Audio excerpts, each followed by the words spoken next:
there is a report out that the average life expectancy, as we know, for a cat or a dog is between 10 and 15 years, but that there's a new scientific breakthrough which could give your pet a longer life. And Dr. Carol Hurley, a veterinarian with the Waltham Center for Pet Nutrition in England, has developed what they're calling a kind of superfood. It's an additive, and she's with us this morning from our London bureau. So this is antioxidants, Dr. Hurley, which do what? Yes, good morning. It's a unique blend of antioxidants that when added together, they work in combination to help protect the cells at the level of the DNA. So they help to prevent damage to DNA in the cells. We know that humans can take antioxidant supplements themselves, but you're saying you're actually able to measure the amount of DNA repair or lack of damage? That's right. We already know that the DNA that exists in every cell is damaged up to 10,000 times a day by what's called free radicals. And this is a normal process that happens from exposure to sunlight, to pollution, from stress, from routine exercise. But so what are the implications of DNA in longevity? In other words, if what you're able to measure in longevity, how long can these pets live? Right. Well, as DNA damage starts to accumulate, we start to see age-related diseases such as arthritis, cancers, cataracts, all the sorts of things that we see in people with aging, our pets can get as well. And so what we've seen is by being able to test the amount of damage in cells, we've adapted a test from the human field at the Waltham Center, and we've been able to combine these ingredients fed to pets and found that in dogs fed this food for 2 months, there's a 26% decrease in the amount of damage to their DNA. But you don't know exactly what that means in terms of years achieved, extra years. Well, yeah.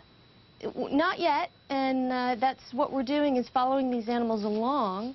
The idea is that, for instance, it takes only one cell to be damaged to start the process of a cancer or start the process of an age-related disease. And so what we're looking for is that these animals have the best potential for their lifespan. All right, so well, everybody's going to slower aging process. Excuse me, I'm sorry. Everybody's going to be following this, of course, not only for animals, but for humans as well coming up. And thanks for telling us about it. I gather it'll be available in about a year. So we'll let everybody out there know. But let's get the weather. Tony Perkins is here. All right, thank you, Diane. Before we get to the weather, every day our producers survey the crowd to find out interesting things, interesting stories, and we have learned a couple of things this morning. In fact, we're starting a new feature. First of all, we've noticed that for some reason, several people in our audience have worn various shades of purple. Just by coincidence, did you all call each other and plan this? No. No. And even Eddie, come here, is on our crew. He's wearing purple as well. And Jeremy is also wearing a shade of purple. Very odd. I'm not sure why that is. All right, get out of here. Now, the other thing that we've noticed, and we're very excited about this, almost everyone in our audience is the same height. Can you pan around? Except for just a few people. You will have to leave. I'm sorry. And this gentleman on the end, sir, with the glasses, you'll have to leave. I'm sorry, you can't be a part of the crowd today. All right, now that looks better. I'm happy. Take a look at what's happening with weather conditions around the nation. We start with the high temperatures for today. It is going to be a warm one in the south, but these temperatures are pretty much seasonable for most of the nation. 70s in the upper Midwest. We'll see some 80s throughout much of the U.S. Desert Southwest, of course, over 100 degrees again. Take a look at the highlights for today. New York City, beautiful day here. 80 degrees today. St. Louis, 83. Albuquerque, you're looking at 87. San Diego, a pleasant 74. Where will we see rain? We'll see some scattered showers in portions of the west. Most of the west will be dry. Look for possible flooding in southern Texas, central and southern Florida, where the rain will be heavy. That's a look at what's happening with the weather around the nation. Now, here's what's happening in your neighborhood. Good morning. Certainly no rain here. Nothing but dry skies. Next chance for rain not even until Thursday afternoon with a slight chance of a shower. Today and tomorrow mostly sunny, highs in the upper 70s and low 80s. Thursday could see a slight chance of a shower and then smooth sailing once again. You have to leave, too. You're a little too tall. Thank you very much. This weather report brought to you by Walmart. If you'd like to be in our studio audience, you have to be 5'8" and just send an email to abcnews.com. Diane, back to you. Okay, Tony. Well, an ad for the new HBO series, The Mind of the Married Man, says, in marriage, no one can hear you scream. Why am I laughing? Yeah, right. But what would it be like if we could hear inside the man who was married? Thoughts, everything from infidelity to a lot of other things that we can't talk about on morning television. Well, the new series is called, despite what he wants it to be, the male version of Sex and the City. And to hear more about what goes on in the mind of its creator and star, we're joined by Mike Binder, and it's good to have you here. Thank you. It's good to be here. And I actually don't mind. I think Sex and the City is a great show. So you know, I don't mind. It's just the show. It's such an easy handle to say it's you know, a male version of Sex and the City. But. Okay. Where do you start when you say, I'm going to do a series about the mind of a married man? What's the first thing you start doing? Jotting down your own thoughts? I start preparing for my wife to move out is what that's the first thing. No. Actually, she likes the show. My wife is, but I think the idea was to do a show that tries to capture how men talk when their wives aren't around. And you know, one of the things they talk about the most is sex. So that's really what people have caught on to what we're doing, you know. But I think that there's a lot of things that people talk about, and what are the principal differences in the way men talk about sex and women do? I think that men are a little more two-faced about it. How do you mean? They talk one way with their friends, and then with their wives, they're a completely different person. And I think that's the truth, and I think that women kind of know that and are more comfortable with it. I really, one thing I think doing this show, you kind of learn that women don't want to hear everything. They kind of assume that we're messed up, that we're a little screwed up. And it's like, just go talk to your friends about that, please. All right, we have a clip from the show, and it just gives you a little sense of something when, well, he's talking about something his wife found. I found a file open, one I never leave up. Dad, I found porn on your computer. Yeah. Really? Yeah. Like pornography? Yes. What kind? What does it matter what kind? There's pictures of naked women, Doug. Naked, not my wife women. What does it matter what kind? She hadn't said anything yet? Not Donna. She'll gather her facts first. Find the site I downloaded it from. Trace the credit card bill. That wasn't me, by the way. One of the writers came up with that whole storyline. I have purely work of research on my computer. Right. You've heard about such things. Absolutely. Sure.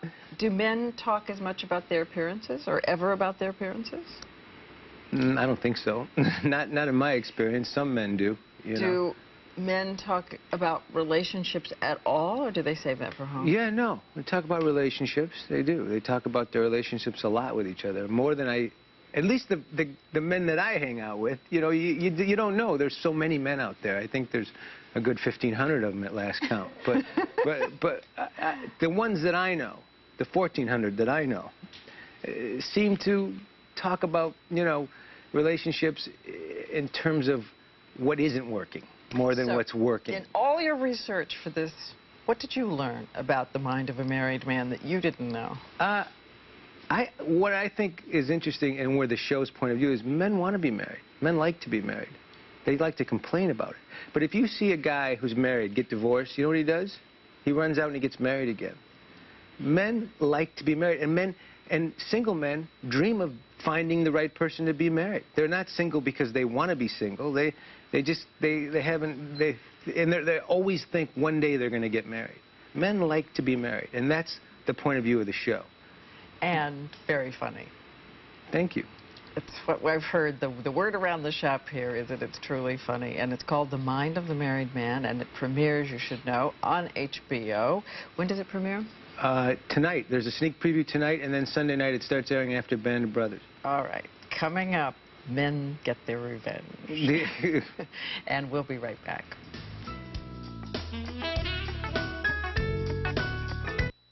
ABC 7 is on your side. By making your mornings easier. And it starts here with our Good Morning Washington promise.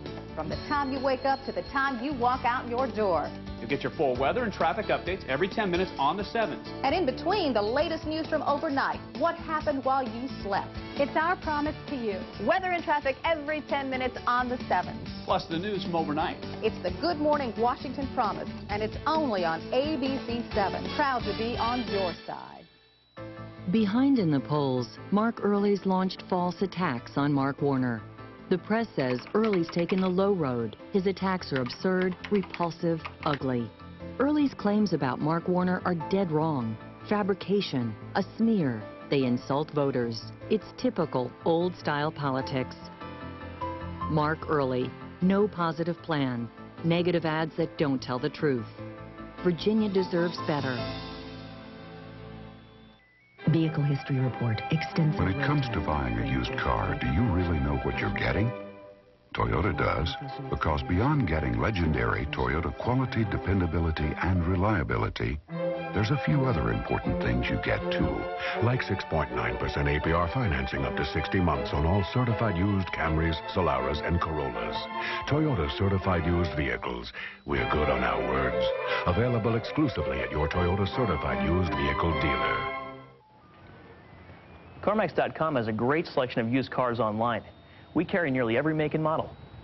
Find a car from any of the thousands we sell nationwide and have it transferred to the store nearest you. CarMax, the way car buying should be. You asked for used cars you can depend on, so we created CarMax, where every used car comes with a 30-day limited warranty and a 5-day money-back guarantee. We even offer extended warranties that protect you for up to 100,000 miles. CarMax, the way car buying should be. ABC next Tuesday. The season starts here. Dharma and Greg, the episode you've been waiting for. Dharma, I'm so sorry. Spin City, the moment you thought would never happen. I'm back. And from the creator of NYPD Blue, Tom Everett Scott and Emmy Award winner Kim Delaney. You want to play hardball with me, I will break your skull. You already tried that once. Philly. Dharma and Greg Spin City and the series premiere of Philly. ABC next Tuesday. The season starts here. Sarah, the Duchess of York, is with us. It's always nice to have her back. No stranger to overcoming obstacles in her life, as you probably know, from weight problems to the emotional problems of her darkest days following her divorce from Prince Andrew. This week, she's off to Milwaukee, Wisconsin, where, in what is believed to be the first challenge of its kind, she's going to help residents of an entire county overcome their obstacles to losing weight. And she joins us now. Off to Waukesha County in Wisconsin, you are. Morning, Charlie. A third of the people there, supposedly overweight. That's about 300,000 people, I guess, in rough terms. Each of them takes off 10 pounds. That's 3 million pounds you're going to help people lose. Well, I think it's all about support, isn't it? It is a thought, isn't it? But Yes. it is about support. And Weight Watchers is really about helping people through group settings.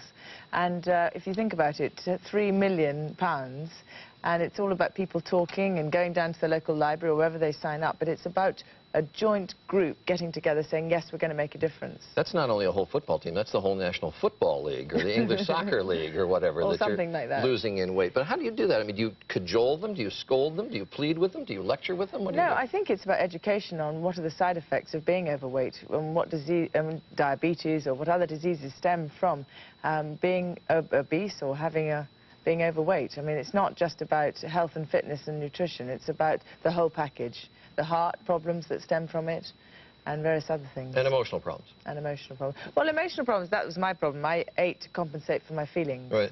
And a lot of people think, no, I'm fine, I'm all right. And then they go and eat 5 cookies, you know. It's the thing of why do you not want to look at your own problems? You wrote very frankly in Rosie's magazine about depression, about the fact that you were really down at one point. And is that equated in your mind, eating and depression and tough times? No question about it. In my case, when I had managed to make a complete nonsense of my life, whether it be financial, whether I'd gone through a divorce, I just thought I was worthless. And so what I did was I got very sad and very down, and I ate and ate and ate and got larger and larger and larger and then beat myself up even more, and it's that vicious circle. And you never think you can get off the carousel ride, but you just can, you know. You can with support, and that's what really we're saying in Waukesha County. That's a great phrase, making a nonsense of my life. I mean, it's a wonderfully light phrase, and yet it really bespeaks of a very tough. I mean, it's a light phrase connected to very tough times that you were going through. Well, it's just, you know, to publicly self-humiliate yourself is something... Did you feel that way, really? Something quite huge to do, isn't it? Did you really feel that way? Oh, absolutely. It was really? rock bottom, yeah, rock bottom. And the weight loss then brought back the self-esteem and was a critical way to reverse that? No, taking charge of my life. Taking charge of my finances, taking charge of the way I was going to go forward, and actually getting forward and not sitting in a corner shaking was kind of an achievement. So, and weight was just one aspect of weight that. Was it? Weight? Well, no, weight was the symptom of how bad I was feeling. Right. And so so everyone could see I was getting larger. There must be some problem, you know. And the thing is I then dealt with all my issues, and in dealing with it, I'm sitting here today with a little more confidence. Yeah, and you're going to do that all for an entire county of people in Waukesha. Well, we can have a go, can't we? Let me ask you about something that got a lot of publicity in this country, and I'm sure in England. And I know you're very uncomfortable with questions about the royal family, but it was so publicized in this country. A journal, The Spectator in London, which is thought to have very close ties to Buckingham Palace, said that after the celebration of the Queen's 50th year in the throne in 2002, that she will go ahead and give her approval to a marriage between Prince Charles and Camilla. Your reaction to that article? I think it's rather wonderful that they were obviously in the room when all this was being discussed. Doesn't the family, though, sometimes use journals to get out just float a trial balloon, in effect? Well, the great thing is I don't do that. So whether they do it or not, I have no idea. And it would be very incorrect of me to make a judgment on that. But I always love it when they do front pages and they say, this is what's going to happen, and this is, you know, who's going to do this. But I'd love to know if they're actually sitting in the bedroom or the room or the sitting room. Well, I doubt they're in the room, but maybe discussed. they get a call from somebody who knows what's going on at the palace. But isn't, in America and in politics, isn't spinning, what is spinning, Charlie? Well, spinning is getting out your point of view, trying to put your interpretation on something. So do you think there is a lot of spinning done in politics and various other places? Sure. Well... Sure. But do you think this one is spun correctly? On that note, we will thank you for being here. It's good to have you here, as always. Charlie. Thanks very much. Thank you very much. It is now 48 minutes after 8. More from Fashion Week in just a moment. Stay with us.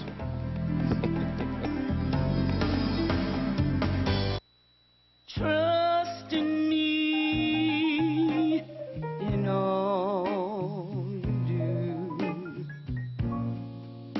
Have the faith I have in you.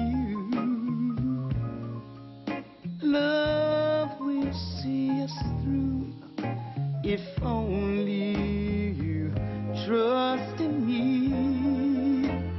Trust me now. With Weight Watchers, every food has a points value. And now every point works harder than ever. Introducing Winning Points, the way to stay satisfied. Eat what you like and still stay within your daily points range. So you stick with it and lose. Now, take it off and show it off. Enter Weight Watchers Take It Off, Show It Off sweepstakes. Win a fabulous new $10,000 wardrobe. Now's the time to join Weight Watchers. For pricing and location information, call 301-770-4115. Looking for home furnishing of exceptional value and quality? Then come to Galahad's and see a wide selection of the area's finest furniture, all at 30 to 50% off every day. Discover the unique shopping experience of Galahad's. And right now, receive up to $1,000 back on Century Savoy. From traditional to transitional, Galahad's is your complete home furnishing destination. Take I-95 south to Fredericksburg, Virginia. Come for the selection, buy for the discounts. Morning. How'd you sleep? Good. I slept great. Must be that fresh mountain air, you know? Nothing like it.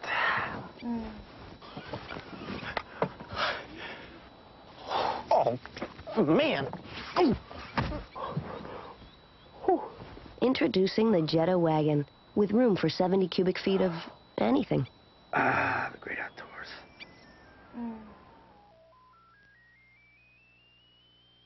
If a football hero accused of murder is news for months, if every Capitol Hill scandal merits weeks of coverage, how much attention do 2.5 million dead merit?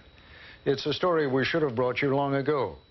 This week on Nightline, we'd like to make up for that by finally telling you about the beauty and the tragedy of Congo.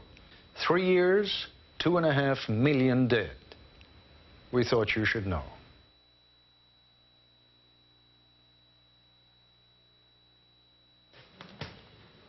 We want to tell you what we know as we know it. We just got a report in that there's been some sort of explosion at the World Trade Center in New York City.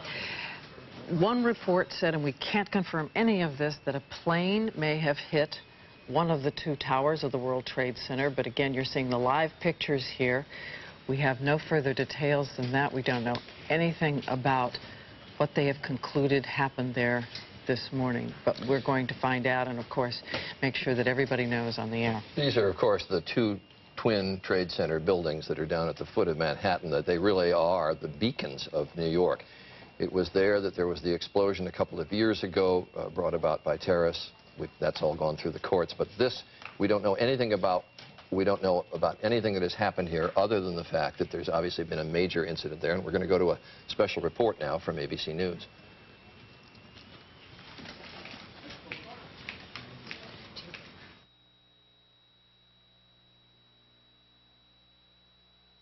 This is an ABC News special report. Now, by the entire ABC network, Good Morning America was in progress in the East Coast and the Midwest, but we're joined by the entire network just to show you some pictures at the foot of New York City. This is at the World Trade Center. Obviously, a major fire there, and there has been some sort of explosion. We don't fully know the details. There is one report, as of yet unconfirmed, that a plane has hit the World Trade Center, and you can see that there is smoke there coming out of at least two sides of the building. And as you said, there are two towers, the tallest structures in Manhattan, on the island of Manhattan. We're trying to get people on the telephone to see what more we can learn. We have no idea if it was a plane. Was it in any sense deliberate? Was it an accident? It does seem to be that there is considerable and truly terrifying damage on some of those floors at the top. This angle is a little deceptive. As you know, there are two Trade Center towers, and the second tower there is hidden behind the first. This is really almost the picture postcard of New York City. It's that and the Empire State Building, I guess, are the two most recognizable symbols of New York. There you can see the two, well, we had there for just briefly the other angle of the World Trade Center towers, but this is confined to one of the towers on the upper floors. These buildings, I think they're 110 stories each, so this would be in the top 15 or 20 floors there. You mentioned earlier that, of course, as we all know, years ago there was that terrorist attack. It took place down on the ground and in the underground levels and the garage levels. But again, that's not to imply that we have any reason at this point to believe that this is terrorism or not. We simply don't know. And in just a few minutes, Peter Jennings is going to be joining us from the news desk uptown, where he's going to tell us everything that he knows. We also have Don Daler on the phone, and you know he's been with us on Good Morning America for a long time. And Don, where are you and what do you know? I'm about 4 or 5 blocks just north of the World Trade Center. And at about 10 minutes ago, 15 minutes ago, there was a loud sound that I can only describe as it sounded like a missile, not an airplane. Then there was a loud explosion and immediately lots of screaming out on the streets. And I don't want to cause any speculation, but that's the only way I could describe the sound. And it was definitely not the sound of a prop plane or anything like that.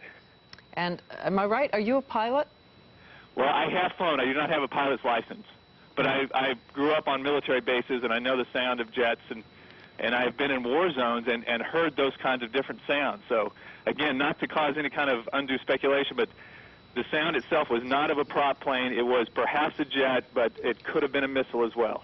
Can you give me, was it a whining sound, Don, or what? Yes, it was a how to describe it? It was a high-pitched, but it had a whooshing sound, not like a prop plane. Huh. And you didn't see anything actually in the air? No, I wasn't looking out, but we looked out immediately. You can see quite a lot of damage. If it was an airplane, it had to be huge because it hit way up in the World Trade Center. I would say it's probably a good 5-6 of the way up to the top. There's a considerable amount of flame. There's damage on two sides that I can see. On the very north-facing side, there's where looks like is the largest amount of damage. There's a gigantic hole that encompasses a number of floors. I would say maybe 10 to 15 floors. And then on the left side, which would be the east side, there's considerable damage as well, and lots of flames and smoke coming out of it. You know, I don't know that people outside New York realize it, but these two buildings are essentially cities in and of themselves. I mean, there's 30 to 40,000 people, if I remember the number, and I'm doing this from memory. Yes. Number of people who actually work in these buildings, and this obviously occurred at the time that people were coming to work. Don, are you saying that this sound was striking enough that you heard it? Absolutely. I noticed it before the explosion. I noticed a sound like something was very low and shrieking across the sky. And then I heard the explosion. And which of the two towers is this? Because, again, we're just seeing an angle that's a little deceptive. This is the West Tower. Mm-hmm. Now, we're hearing somewhat faintly in the background, Don, as you talk to us, sirens. Are there a lot of emergency vehicles already on the scene? Yeah, they're descending. This part of New York City has quite a few emergency stations all over, and I imagine it sounds like they're coming from every one of the stations. In fact, there's one just down the street that sounds like every truck they have is headed that way. We see, actually, we see two faces. I know you can't see the picture that our audience is seeing, but we see two faces of that tower. One seems to have a rather gaping large hole in it. The other face seems to have two holes in it. It's all somewhat obscured by smoke, one large, one somewhat smaller. Right. And, of course, we know there are a variety of offices there. There are financial offices there. There are advertising offices, all kinds. We can only hope that since it is still a little bit early in New York, that maybe on some of those floors, some of the offices were still not open for business. You can now see there on that one side, well, you can see flames now coming actually out of two sides of the building, and I'm minimizing actually the number of openings that are on those two faces of the World Trade Center. There's multiple, it looks like, holes with fire or openings still going on. On both sides of the tower. As we've heard before, we said earlier that there was at least one speculative report that an airplane had crashed in, whether deliberately or accidentally, we don't know. And there are continuing reports from people who say that they saw an airplane, one woman saying that she saw a jet going in. So, again, Don, a jet screaming that low could be consistent with what you heard? Absolutely. It could be consistent with what I heard. What I know I did not hear was an airplane, any kind of a prop plane. And I think looking at the damage, I don't think there's any way possible that it would have been a prop plane. It's just too much damage to the building. What's deceptive about the World Trade Center is that it is so huge and so tall that the perspective is difficult to get from the ground. But when you look at the size of the hole, and if you look in context at one of the helicopters going around at a lower size, a helicopter is about the size of a regular Cessna, that kind of thing, the body of the plane. The hole is so much larger than that helicopter that it would have to, if it was a jet, I would have to speculate that it would have to be a larger than normal jet. I mean, larger than like a Citation or something like that.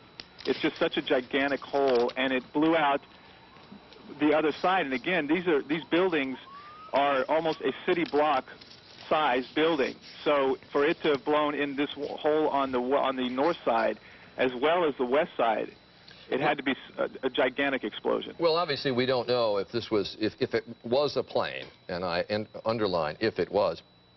We don't know if it would have been deliberate or accidental. We know so little now other than what we can see from these pictures.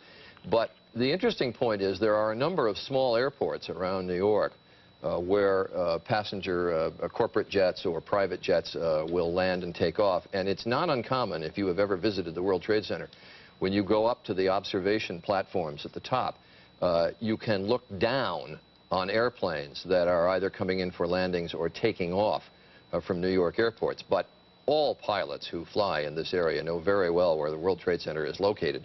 All the routes are very far or comfortably far away from the two towers. And not just private planes, too, because with some winds in some directions, even out of the big commercial airports, planes are routed quite close to New York. I've flown in from LaGuardia, even into LaGuardia, but having to go right by the World Trade Centers.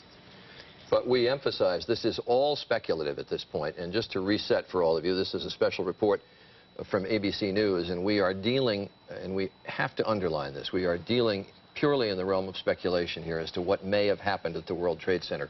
Obviously, a major incident occurred here on the upper floors of one of the World Trade Center towers. You can see multiple openings and flames coming out of at least two sides of the tower at the World Trade Center. And we just got a report that the Associated Press is now reporting that it was an aircraft. So that's one more witness weighing in, or at least one more source weighing in on the fact that it was an aircraft of some kind. And as Don Daler reported, this occurred about 15 or 20 minutes ago in downtown New York. And New York time, that would have been about 20 minutes or 8:45. This is a time when literally tens of thousands of people are coming to work at the World Trade Center. Looking at the top of the building, you mentioned there's an observation center, and I don't know what time it opens, but I think it opens fairly early, and people are up there at all hours of the day. Families, tourists coming in to look at the city of New York from atop it. Also there, I don't know if this is the building that has the restaurant on top of it as well, but in those high floors, there are places where tourists team in the morning, even if the regular workers weren't in. And we remind you again that there was a terrorist bomb that did go off at the World Trade Center years ago. It was down in the garage level, but we have no Obviously, reason, no indication that this could have been related to that. Right. Now, Don Daler, ABC's Don Daler, who is on the scene. Don, just give me some description again of what you can see now. What we're seeing, it appears that there is more and more fire and smoke enveloping the very top of the building. And as fire crews are descending on this area, it does not appear that there's any kind of an effort up there yet. Now remember, oh my God. Oh my God. That looks like a second plane. I did not see a plane go in. That just exploded. We just saw another plane coming in from the side. You did. That was out of absolute. Yes, and that's the second explosion. You could see the plane come in just from the right-hand side of the screen. So this looks like it is some sort of a concerted effort to attack the World Trade Center that is underway in downtown New York.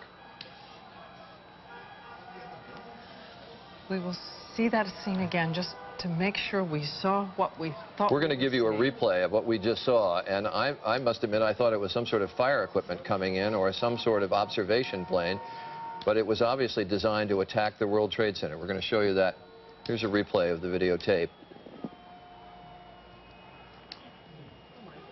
In a second, that looks like a good-sized plane came in and hit the World Trade Center from the other side. So this is obviously, or would seem to be, and again, I'm dealing in speculation, but it would seem like there is a concerted attack against one of the towers of the World Trade Center underway.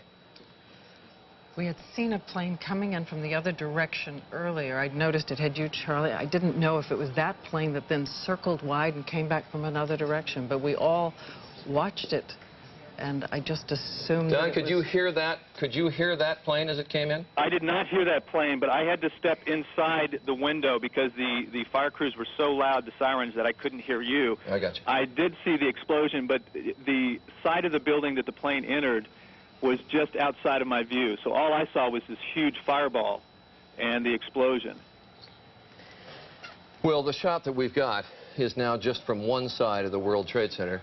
But this is the shot again. This is moments ago of this second plane coming in, and this is now in slow motion. Oh, this is terrifying, awful.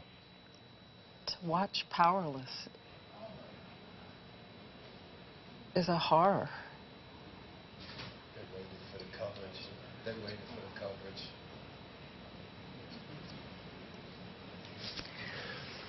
All right, we're going to go back to live coverage. Now you're looking at live pictures, and there is the second fire,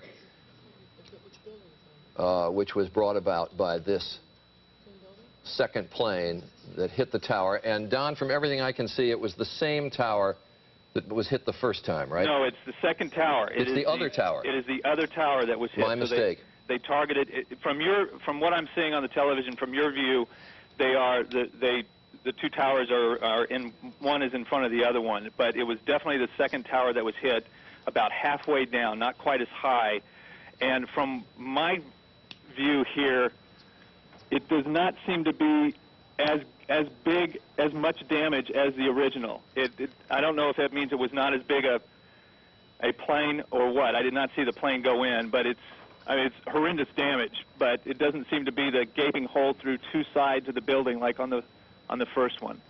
Don, from your vantage point, can you see if there are people coming out down below? I can't see the bottom of the base of the buildings.